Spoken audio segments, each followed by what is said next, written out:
Fala pessoal, sou o professor Fábio Augusto, professor de informática aqui do Vencendo Concursos, né?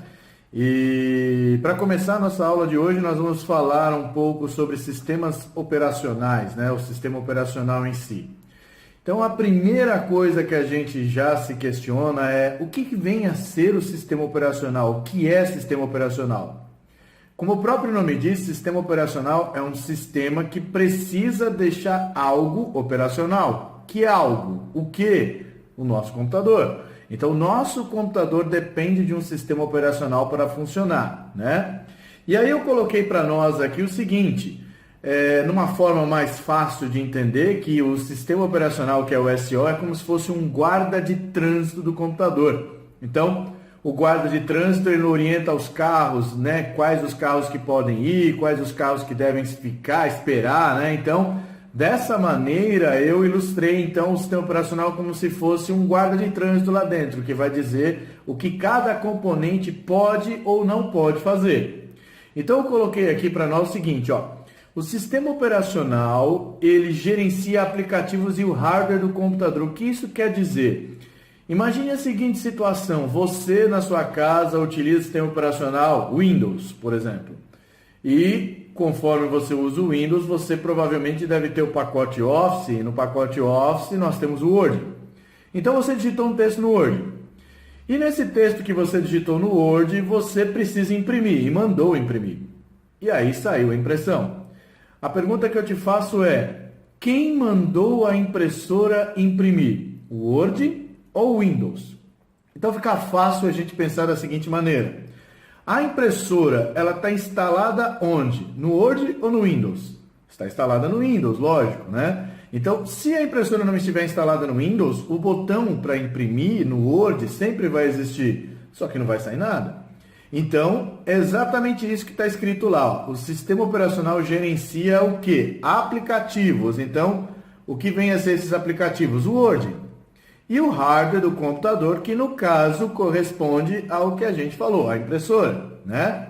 Coloquei aqui para nós também o seguinte, ó. Quando o computador é ligado, o sistema operacional é transferido do disco rígido para a memória. O que quer dizer isso?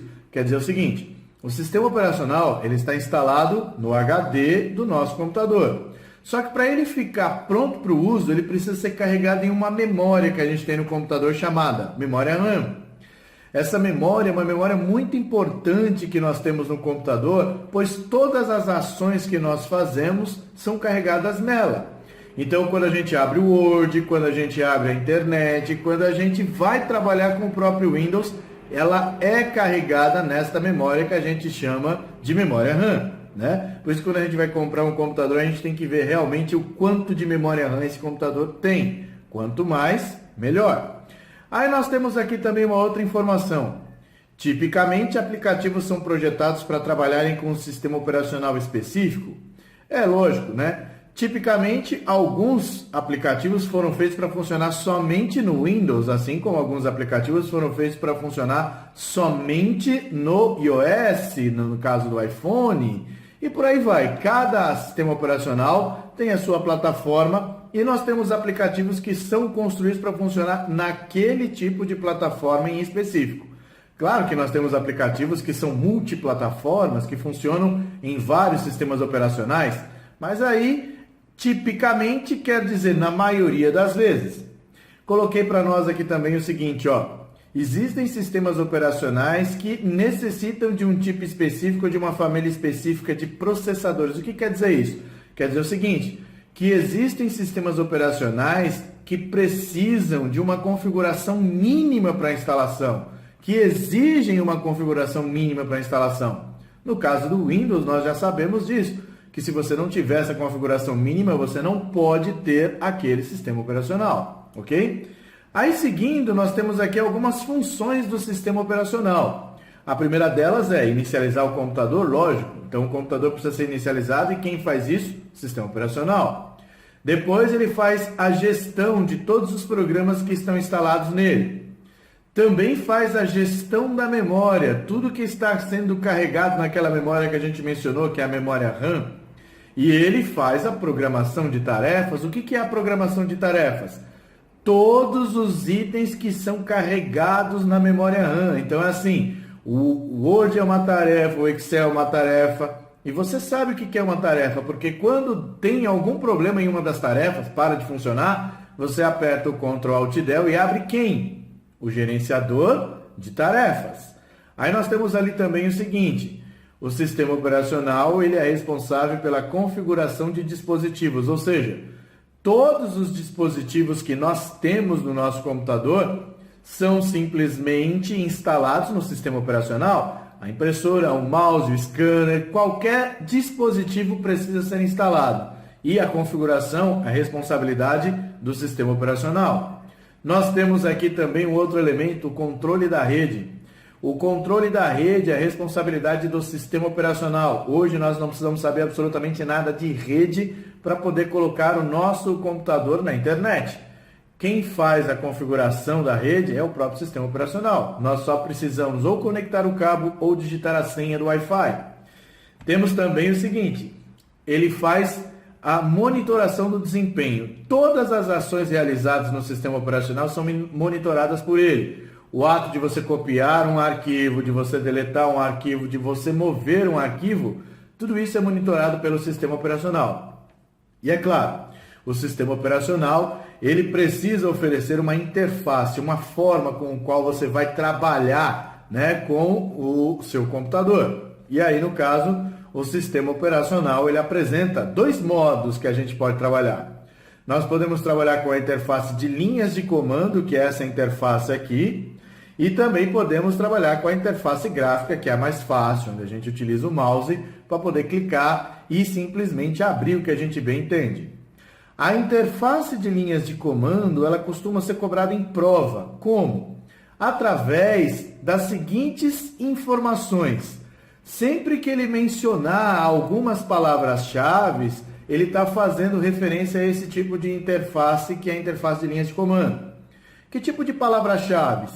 Interação direta, ou seja, ações que a gente pode digitar e o sistema operacional responder naquele momento. Ele pode falar de lotes de arquivos. Toda vez que aparecer lotes de arquivos, ele está falando desse tipo de interface. Ele pode falar de scripts, ele pode falar de shell de comando. Então, quando ele fala essas palavras-chave, ele está falando desse tipo de interface aqui, que é a interface de linhas de comando. Como que cai em prova isso? Cai em prova assim, ó. Por exemplo, nos sistemas operacionais Microsoft Windows, a interação direta, não gráfica, entre o usuário e o sistema operacional, na qual ele pode criar e editar arquivos de lotes, é proporcionada pelo uso do painel de controle? Não, não é utilizada através do painel de controle. Então, essa informação está errada. Veja as palavras-chave aqui, ó. Interação direta, não gráfica, arquivos de lotes ou lotes de arquivos. Isso é proporcionado pela uma forma que a gente tem lá no nosso sistema operacional, chamada prompt de comando. O prompt de comando, ele traz aquelas linhas de comando para que possam ser digitadas no nosso sistema operacional. Portanto, essa afirmação está errada. Numa outra prova foi cobrado o mesmo assunto, só que dessa maneira, né, trazendo como prompt de comando o resultado correto. Então veja lá. Usado para o manuseio de arquivos em lotes, também denominados scripts, o shell de comando é um programa que fornece comunicação entre o usuário e o sistema operacional de forma direta e independente.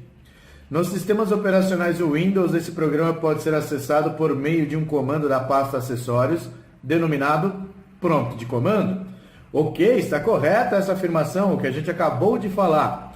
Então, essa interação que nós temos com o sistema operacional, onde nós utilizamos linhas de comando, onde ele menciona arquivos em lotes, interação direta, né? Onde está escrito aqui de forma direta, onde a gente tem simplesmente o tal arquivos em lotes, shell de comando, que são as palavras-chave que a gente já falou, sempre ele vai fazer referência ao que a gente chama de prompt de comando, ok? Então, correta essa afirmação aqui também, certo? Aí, andando, nós temos também mais funções que o sistema operacional utiliza.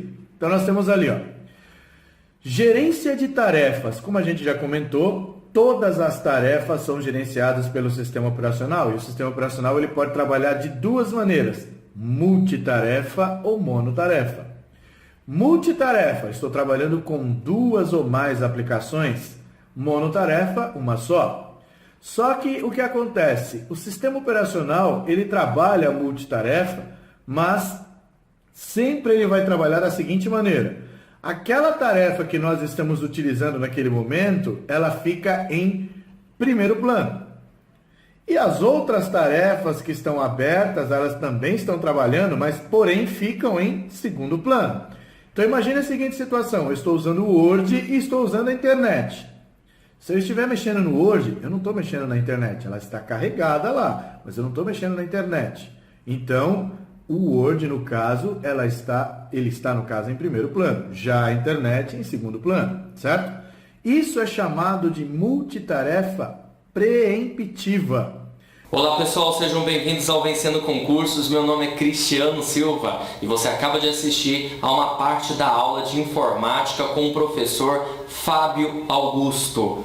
Nós aqui do Vencendo Concursos montamos um curso preparatório para o Ministério Público da União de acordo com conteúdo programático, onde você terá toda a teoria e também questões, aliás, centenas de questões para que você possa exercitar e conseguir a sua aprovação no concurso. Bom, o curso você vai ter um material em PDF e também aulas em vídeo. E todo mês você terá um simulado que nós aqui, equipe de professores do Vencendo Concursos, prepararemos para você, para que você possa mais ainda se exercitar para o dia da sua prova, para o dia B, ok? Bom, para você adquirir o curso é super simples, basta você acessar o nosso site www.vencendoconcursos.com.br. De qualquer forma, eu vou deixar um link para você na barra de descrição aqui embaixo ou na barra de comentários para que você possa acessar